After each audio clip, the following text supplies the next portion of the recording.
Jumpa lagi bersama saya di Gesrian Channel, yang pada kesempatan kali ini kita akan membahas tentang materi-materi yang akan keluar di dalam tes inteligensia umum atau TIU dalam seleksi CPNS. Nah, berbicara tentang CPNS merupakan para individu yang beruntung lulus ujian masuk penerimaan calon pegawai negeri sipil yang diadakan di seluruh Indonesia.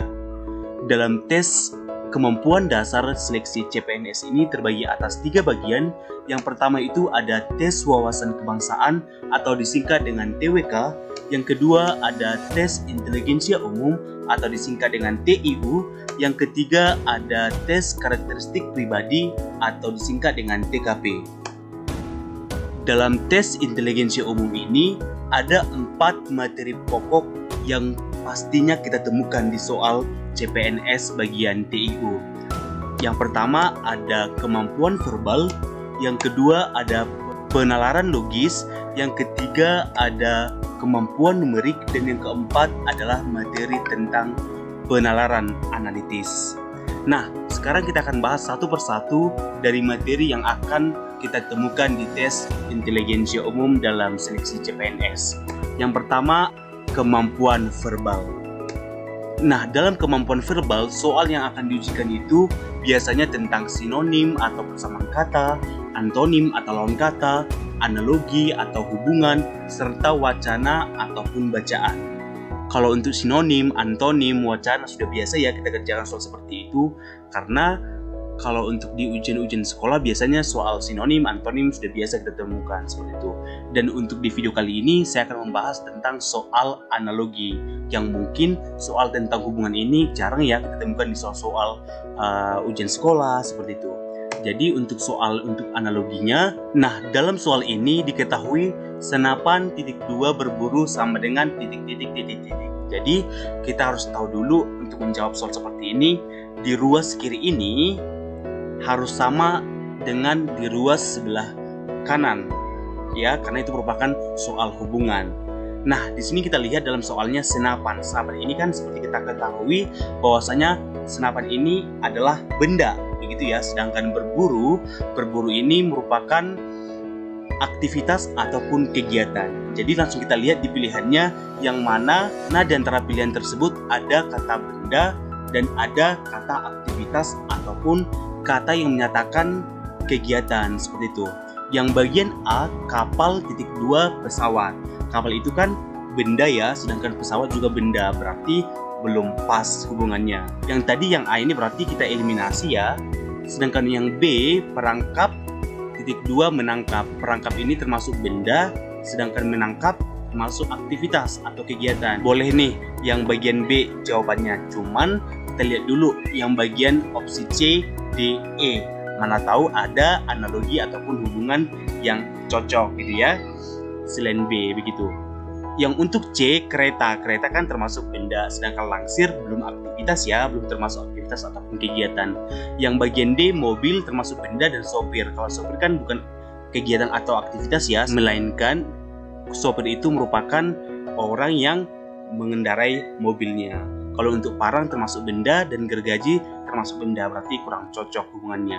Berarti dalam pilihan tersebut yang paling cocok hubungannya dengan dalam senapan dan berburu yaitu opsi B. Perangkap merupakan suatu benda, sedangkan menangkap merupakan suatu aktivitas atau suatu kata yang menyatakan kegiatan. Berarti dalam contoh soalnya itu jawabannya ada opsi B, yaitu senapan titik 2 berburu sama halnya dengan perangkap titik 2 menangkap. Nah, untuk materi selanjutnya, penalaran logis. Nah, dalam penalaran logis ini soal yang akan diujikan adalah tentang silogisme atau tentang premis, yang mana merupakan proses penarikan kesimpulan secara deduktif dari 2 pernyataan atau lebih. Jadi nanti dalam penalaran logis ini ada nanti soal tentang premis, di mana premisnya itu bisa saja 2 premis atau bahkan lebih dari 2, yaitu 3. Di mana kita nanti diminta untuk mencari kesimpulan dari premis pertama atau premis kedua ataupun premis ketiga. Nah, adapun contoh dalam penalaran logis ini, di mana premis yang pertama, sebagian mahasiswa pergi belajar ke perpustakaan. sedangkan premis yang kedua sebagian mahasiswa pergi belajar. Nah, kesimpulan dari premis pertama dan premis kedua ini adalah yang A, semua mahasiswa di perpustakaan sedang belajar. Opsi B, sebagian mahasiswa ke perpustakaan. Opsi C, sebagian mahasiswa pergi belajar ke rumah temannya. Opsi D, tidak ada kesimpulan. Nah, dalam premis ini atau dalam silogisme ini ada rumus tertentunya. Salah satunya, apabila ada di premis pertama ada kata sebagian dan di premis kedua ada kata sebagian, maka kesimpulannya adalah tidak dapat disimpulkan. Berarti dalam soal ini jawabannya adalah tidak dapat disimpulkan karena premis 1 sebagian dan premis 2 ada kata sebagian, maka jawabannya pasti tidak dapat disimpulkan. Itu untuk materi kedua tentang penalaran logis. Selanjutnya untuk materi yang ketiga, kemampuan numerik. Nah, dalam kemampuan numerik ini, soal yang akan muncul pastinya berbau dengan angka ya, atau soalnya tentang hitung-menghitung. Misalnya mencari deret, perbandingan, persentasi, waktu, jarak, kecepatan, persamaan, dan pertidaksamaan.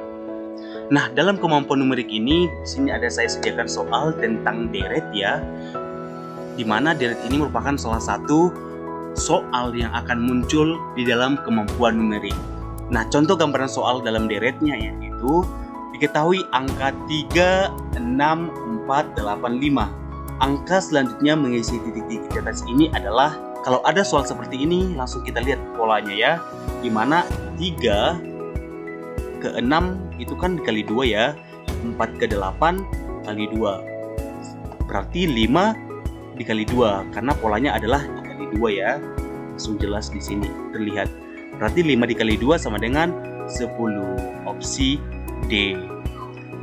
Itu merupakan cara pertama untuk mengerjakan soal ini, di mana polanya adalah dikali 2 kali 2 dan kali 2. Cara yang kedua yaitu kita lihat angka 3 ke angka 4 tambah 1, angka 6 ke angka 8 tambah 2, angka 4 ke angka 5 tambah 1, dan angka 8 tambah 2. Begitu ya. Berarti di sini 10. Sama saja cara pertama sama cara kedua hasilnya 10. Cuman tergantung kepada kita sendiri. Kita pakai cara pertama atau cara kedua, terserah kita gitu ya. Yang mana kita bisanya atau yang mana kita paling sering menggunakan cara yang mana, seperti itu. Itu merupakan materi tentang kemampuan numerik. Selanjutnya kita akan bahas tentang materi penalaran analitis. Nah, dalam penalaran analitis ini merupakan bentuk soal yang menguji kemampuan penalaran setiap peserta seleksi. Di mana untuk mengerjakan soal seperti ini, hal yang paling penting kita perhatikan yaitu yang pertama, dapat dikerjakan dengan menulis urutan atau struktur soal supaya mempermudah dalam pengerjaannya. Yang kedua, hal yang paling pentingnya yaitu kita perhatikan setiap kata dalam soal, karena kesalahan penulisan urutan akan menyebabkan kesalahan dalam jawabannya. Sekilas informasi buat teman-teman semuanya dalam soal penalaran analitis ini tentang urutan-urutan, biasanya seperti itu. Jadi kita harus jeli urutan sesuai dengan apa yang diminta dalam soalnya. Baik, demikian 4 pokok materi bahasan yang biasa kita temui di tes inteligensia umum dalam seleksi CPNS. Buat teman-teman semuanya, apabila ada yang ingin ditanyakan atau apabila ada yang ingin di-request, diminta dalam contohnya membahas soal tentang TIU bagian numerik atau apapun itu, boleh disampaikan di kolom komentar ya, atau boleh juga di DM saya via Instagram. Nanti saya akan kasihkan linknya di description box. Jadi untuk channel ini jangan lupa di like, comment, share, and subscribe. Dan jangan lupa nyalakan lonceng notifikasinya supaya tidak ketinggalan akan video-video terbaru dari channel ini. Terima kasih dan tetap semangat dalam mengerjakan hal apapun itu yang bernilai positif. Dan satu lagi yang paling penting, tetap jaga kesehatan. And see you in the next video.